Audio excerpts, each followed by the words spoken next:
Finally, it's over. I sighed in relief, staring at my husband lying in the coffin. Over time, his attitude towards me had grown harsh, and he had changed into someone unrecognizable. Despite the hatred I harbored, I had devotedly taken care of him when he fell ill. As those grueling days came to an end, I felt a sense of relief. However, there was one thing about my husband that bothered me. What did that mean? This uneasy feeling led to the revelation of a truth that was completely unexpected. I am Gabriella. I married my husband, Hunter, who was 2 years older than me, when I was 27. He was a salaryman, and I worked as a fairly well-known freelance writer, both of us working to support our household. Unfortunately, we were not blessed with children, but I was never dissatisfied with my married life. Being with him made me truly happy. His gentle nature always made him considerate of me. We exchanged words of gratitude daily, went out together on holidays, and celebrated our anniversaries at the same restaurant every year. I loved my kind husband from the bottom of my heart. However, a sudden crisis befell our happy life. "You're home. You're quite late. Was work tough?" Huh. Why are you still up? "I was worried since you've been coming home late lately." Work's been hectic. I'm too tired to talk, so leave me alone. I frowned as I watched him, irritated and heading straight to the bedroom. About 10 years into our marriage, my once kind husband suddenly became cold. He started coming home late, ignored my greetings, and refused to eat the meals I prepared. I couldn't understand the cause, and without that understanding, I couldn't find a way to approach him. Perhaps it was because I had aged, now 37, and lost some of my youthful charm. Despite this, my love for him remained unchanged. I tried to win him back by cooking with more effort and attempting to initiate physical affection. But he completely ignored me. Worse, he would throw hurtful words at me, saying he was ashamed to walk outside with me and regretted marrying me. Our 10th anniversary came and went without any celebration. I wanted to make Hunter happy. How did it come to this? Around this time, I was entrusted with a significant job and planned to express my gratitude to him on our anniversary. But I had to give up on this plan due to his hostile demeanor. In this tough time, I found a source of strength in my sister-in-law Madison, who lived alone nearby. "He's being horrible. I'll talk to him too." She always expressed anger whenever I shared my troubles. We were both freelance writers, and although we couldn't discuss work details due to confidentiality, this commonality made us close. We would meet for tea and enjoy each other's company. "I'm praying for your happiness with him." "Thank you. You're my rock. I don't need anything for it. Just listening and supporting me is enough." Her cheerful smile always gave me strength. Despite her support, the situation didn't improve. My husband, once gentle, now treated me coldly. The verbal abuse grew more frequent. What did I do to deserve this? Initially, I was just sad, but it didn't take long for hatred to grow. Then one day, an unexpected incident occurred. "Hey, wake up. What's going on?" One morning, I found Hunter unconscious in bed. I called an ambulance and rushed to the hospital with him. After various tests, it was revealed that he had a serious illness with only a few years to live. This can't be happening. Despite the grim news, Hunter, now awake, listened to the doctor without expression. I would have held his hand and comforted him in the past, but I no longer understood his feelings. From then on, I began caring for him as he gradually became unable to move. But even during care, he was cold to me. Don't touch me. You need to change your clothes to feel better. I don't want you to care for me. His irritated voice wore down my spirit. Managing work, house chores, and his care left me with no time for myself. Yet, he only complained, saying he didn't want to see my face and sometimes throwing food or clothes at me. There was not a word of thanks. Despite everything, I remembered the happy times and cared for him out of love. However, no one could endure such days forever. Just a few more years. Eventually, I became detached, merely fulfilling my duties out of obligation. What kept me going was the end in sight and my sister-in-law's visits. His condition worsened, transitioning from home care to hospital care, where he continued to treat me harshly. Finally, 3 years after his collapse, the end came. One morning, Hunter passed away at 42. Finally, it's over. I couldn't suppress my feelings of relief, standing before my peacefully resting husband. I might seem like a terrible wife, but I was at my limit. While it was unfortunate that we couldn't return to happier days, I felt I had fulfilled my duty as his wife. From now on, I'll start anew and live my life. I felt a sense of relief that those painful days were over. However, a few days later, an event changed my perspective completely. It happened when I went to the hospital to thank the staff after the funeral. A nurse who had often cared for Hunter handed me a note. He asked me to give this to you if he passed away. A note from Hunter? It read, "Gabriella, thank you for everything. From now on, please eat lots of delicious food at our favorite place." The writing, though shaky, was undoubtedly Hunter's. Instead of feeling touched, I was puzzled.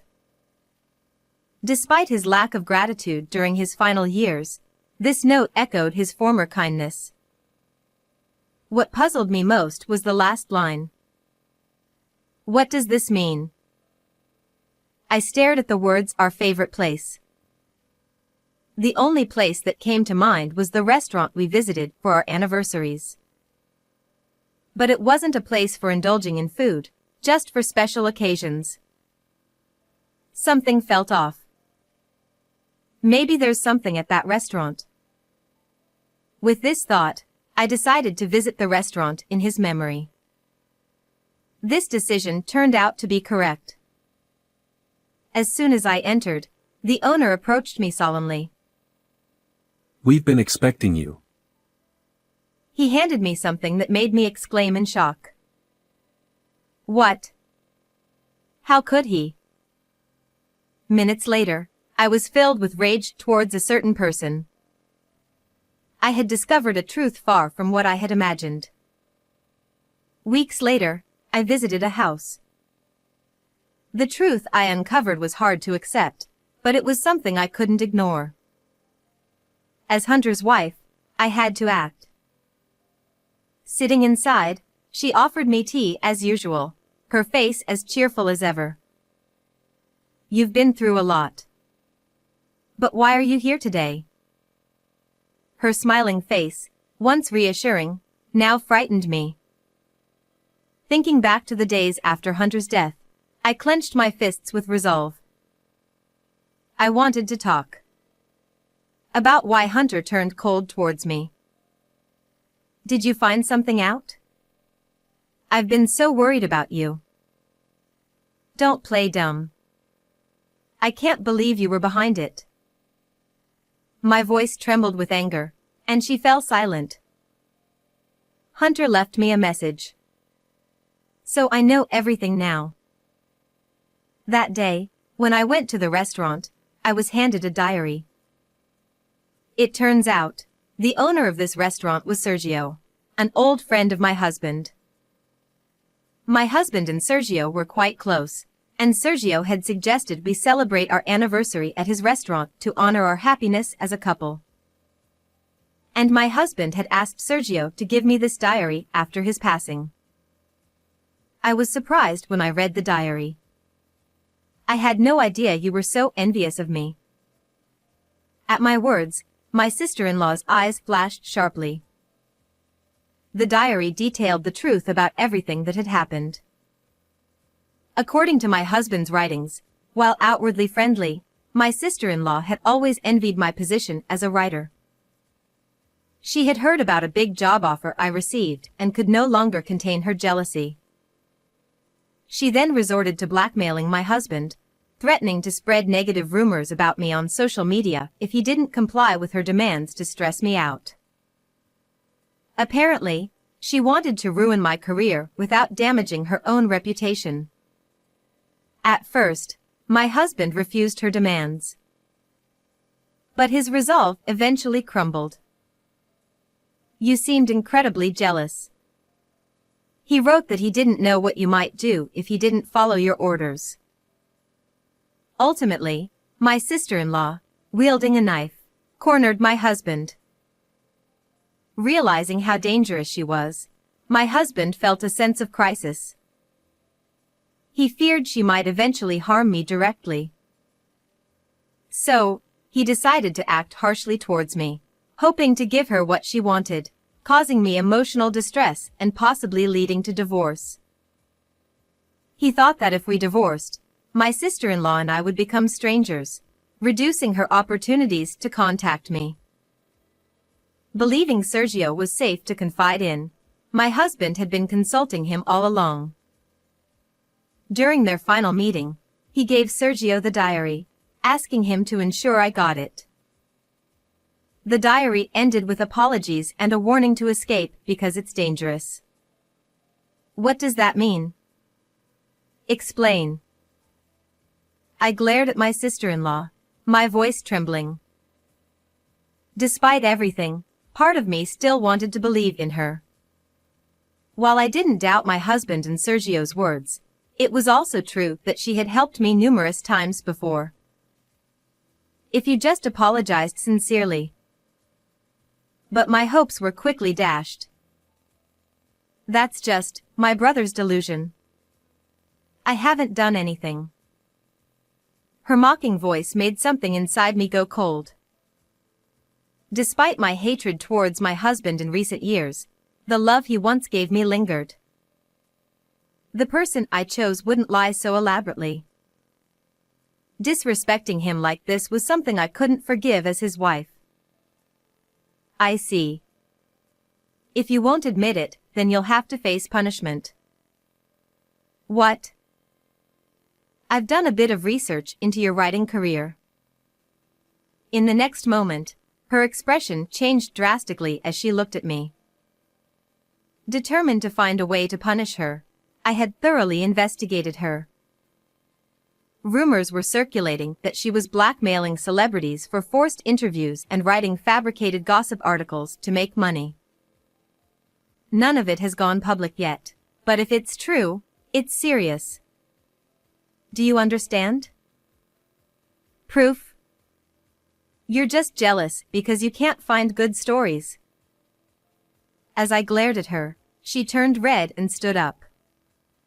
I calmly watched her reveal her true nature, and it was clear from her behavior that the rumors were likely true. Moreover, I had solid evidence of her misdeeds. Getting angry won't help. I've already talked to the celebrities you wrote about. What? How?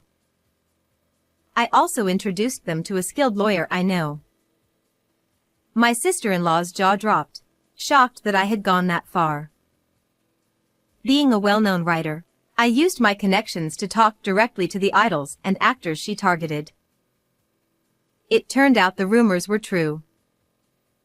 I then suggested they sue her, and introduced them to a lawyer. Several crimes apply here. Not only will you be sued, But your career as a writer is over. Finally realizing her dire situation, her face turned pale, and she bowed deeply to me. I am sorry. I apologize for everything. Oh. Weren't you just saying you didn't know anything? That was a lie. I was jealous of you. I'm really sorry, please don't take me to court. Tearfully, she confessed everything. She wrote false articles to gain fame and planned to use my husband to pressure me, all while pretending to be a supportive sister-in-law. Hearing her confession brought me a mix of relief and sadness. Please forgive me. If I get sued, what will happen to me? Her desperate cries made me sigh deeply. No matter how much she apologized, my husband was gone. He had died with unresolved misunderstandings, and I couldn't forgive her for that. If you truly regret it, you need to atone for your sins. With that, I firmly told her off and left, leaving her slumped over in despair. Eventually, my sister-in-law was sued by those she had wronged. Thanks to the skilled lawyer, she had to pay a total of $100,000 in damages. She was also expelled from the industry, losing all her contracts. As for me, I've come to terms with everything and am returning to a peaceful life. Knowing the truth, my hatred for my husband has vanished, and the time we shared has become a cherished memory. I hope that one day, I can reunite with him in the clouds, and we can truly understand each other and enjoy happy times together. How was this story? Please subscribe to my channel. I'll see you in the next video.